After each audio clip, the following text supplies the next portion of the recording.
Monsieur le Président, Mesdames et Messieurs les députés, Madame la députée Racon-Bouzon, en effet, mardi dernier, nous avons pu fermer une école qui se caractérisait par le fait qu'elle appartenait à la mouvance islamiste radicale.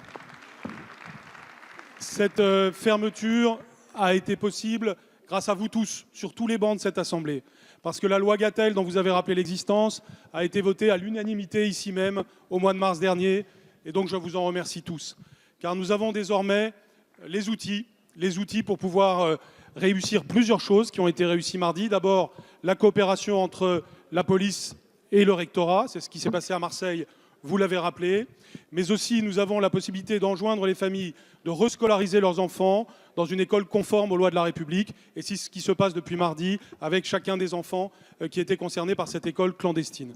C'est donc un progrès incontestable, mais nous devons aller plus loin pour être plus efficaces.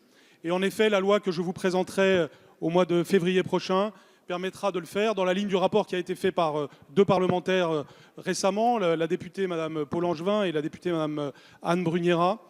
Dans la lignée de ce rapport, nous contrôlerons davantage à l'avenir l'instruction à domicile.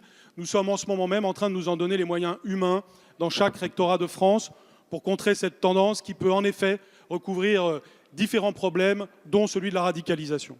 Et puis, la deuxième chose que nous pourrons faire, c'est que, puisque l'instruction obligatoire sera désormais à 3 ans, eh bien, nous pourrons aussi concerner les enfants qui correspondent à l'âge de l'école maternelle. Et nous savons que c'est essentiel de nous occuper de tous les âges, y compris de l'âge de 3 ans.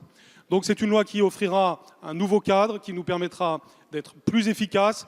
Et c'est une loi aussi qui réaffirmera les valeurs de la République. Et parmi les valeurs de la République, il y a que, quelle que soit la structure d'enseignement, eh bien, on doit respecter les valeurs essentielles de la République.